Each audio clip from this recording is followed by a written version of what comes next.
Bismillahirrahmanirrahim. Assalamualaikum warahmatullahi wabarakatuh. Waalaikumsalam warahmatullahi wabarakatuh. Ibu-ibu, bapak-bapak sehat? Alhamdulillah.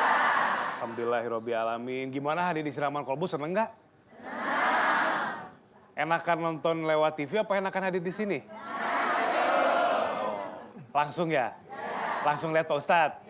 Pak Ustadz gimana, Bu? Alhamdulillah. Alhamdulillah. Berarti apa yang di TV? Oh, amin, amin, amin, amin. Mudah-mudahan nanti pemirsa di rumah juga punya kesempatan untuk hadir di sini menonton secara langsung ya. Mudah-mudahan bermanfaat. Terima kasih sudah di Siraman Kolbu. Bertemu lagi bersama saya Bobi Maulana dan juga Pak Ustadz Danu. Inilah dia Siraman Kolbu, sejukkan hati. Yang pertama Majelis Talim At-Taqwa Karawang.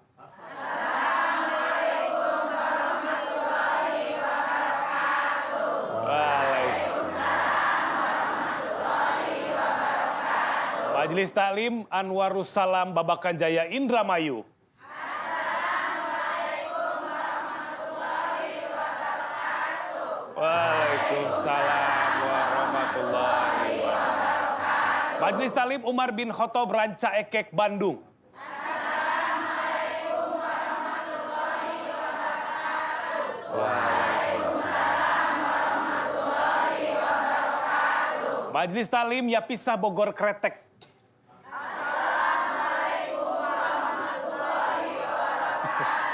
Waalaikumsalam warahmatullahi wabarakatuh. Sebentar, ini salah tulis bukan kretek, Cikreteg Ibu ya?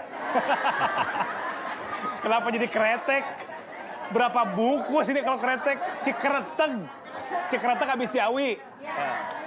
Ya, pisah Bogor Cikreteg ya. Oke, baik. Terima kasih Ibu sudah di sini, Bapak-bapak. Terima kasih sudah di sini Pak ya. Ucapkan salam boleh silakan Pak.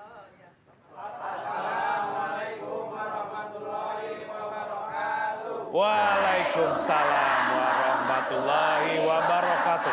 Silakan duduk.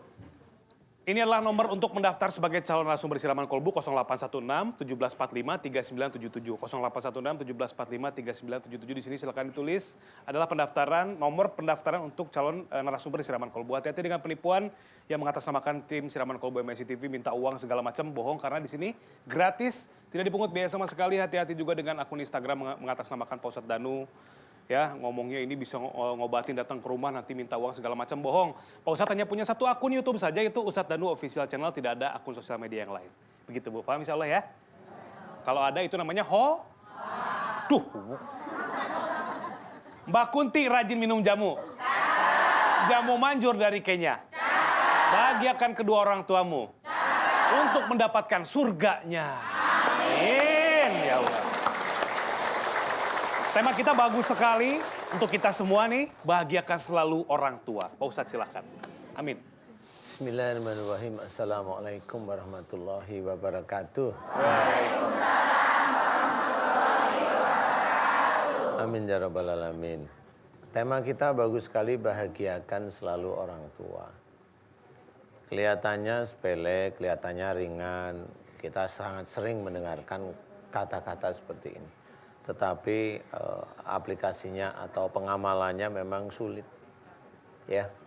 Sulitnya bagaimana? Sebenarnya kalau membahagiakan orang tua itu tidak harus dengan uang. Tidak harus memberikan sesuatu yang berlebih juga, enggak sih. Kalau bahagia ukurannya hanya uang, hanya orang-orang yang berduit aja yang bisa membahagiakan orang tua. Tapi orang tua itu bahagia kalau anak-anaknya itu kalau dikasih nasihat itu mau, itu sejak awal muda itu sebenarnya mau dengerin. Kemudian kalau diberi masukan, diberi ini, diberi itu, maksudnya diberi itu masukan, kata dan sebagainya itu relatif nurut ya, anteng, nurut.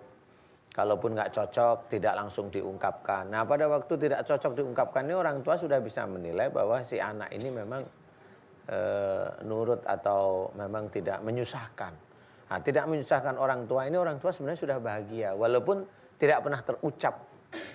Tapi akan bilang anakku ini memang dia tidak pernah nyusahin orang tua. Sebenarnya itu bahagia sebenarnya. Jadi bahagia itu nggak terus ngomong, aku sekarang bahagia, enggak harus seperti itu. Ya. Kemudian juga keluarganya si anak itu rukun, itu seneng sudah. Tidak berantem, rukun. Kemudian anak-anaknya ya baik-baik, itu seneng. Nah, membahagiakan orang tua itu banyak caranya. Bisa aja seseorang itu umpamanya bersumpah sejak mudanya, sejak waktu remaja, saya ingin bahagiakan orang tua saya. Apalagi sampai bicara, saya sebelum menikah saya akan bahagiakan orang tua. Nah ini bahaya yang seperti ini. Ustaz. Jadi bahayanya di mana? Kadang-kadang malah dia bilang bersumpah seperti itu, udah ngomong sama temennya, saya akan membahagiakan orang tua saya sebelum saya menikah. Nah itu malah bisa-bisa anak tersebut nggak menikah. Karena dia sudah bersumpah akan membahagiakan. Nah bahagia itu lupa, bahagia itu ukurannya nggak dari dia, juga belum tentu dari orang tuanya. Dan bahagia itu bisa aja ukurannya dari Allah. Dan Allah itu menurunkan kebahagiaan yang dia inginkan. Itu sebenarnya ujian, nggak ketemu. Nggak ketemu. Nggak nikah-nikah berarti. Nah, suatu ketika kalau memang orang tuanya itu bahagianya apa, nggak pernah ngomong sama anaknya. Nah, dia nggak akan nikah. Bener, bahagianya orang tuanya kalau umpamanya dia pergi haji, umpamanya bisa aja. Bahagianya orang tuanya kalau tiap tahun umroh, umpamanya. Lah anaknya belum bisa. Benar. Nah, nggak ketemu. Ya sampai umur lebih dari 40 bisa aja dia nggak menikah karena pernah bersumpah seperti itu. Nah inilah bahagianya orang tua, nggak taunya apa? Nggak taunya pengen anaknya itu menikah. Lah kan nggak ketemu akhirnya. Dia ngasih uang, orang tuanya pengen anaknya nikah tapi nggak ngomong, ya nggak akan nikah-nikah. Yang satu ngasih uang, yang satu pengen nikah. Nggak ketemu. Jadi nggak nikah-nikah. Kasus seperti itu banyak dialami. Makanya membahagiakan orang tua itu benar-benar kalau orang tua itu apa saja bicaranya diterima dengan lapang dada bagi kita sebagai seorang anak. Jangan berkata dengan orang tua. Membahagiakan orang tua tidak hanya cuma masalah uang, tidak masalah yang lain, tapi adalah menghormati orang tua kita. Ya, dan kalaupun kita sebagai anak doakan orang tua. Allahumma firli wali walidayya warhamhum. Itu salah satu kebahagiaan orang tua yang tidak pernah ditampakkan oleh kita sebagai seorang anak, yaitu mendoakan orang tua dan tidak perlu diomongkan, dibicarakan. Karena itu adalah kewajiban kita. Doakan orang tua benar-benar kepada Allah Ta'ala. Mudah-mudahan kita termasuk anak yang berbakti pada Allah, pada orang tua, karena Allah Ta'ala. Amin ya rabbal alamin. Allahu a'lam. Ustaz, terima kasih tausiahnya, jujur membuat kita semua jadi terenyuh ya Bu. Berpikir sejauh mana kita sudah membahagiakan orang tua karena Allah, karena ridho Allah, ridho orang tua. Ya, jadi kalau kita membahagiakan orang tua karena Allah, dua-duanya kita dapat ridhonya. Mudah-mudahan hidup kita berkah, selamat semuanya dalam lindungan Allah Subhanahu Wa Taala, Ibu ya.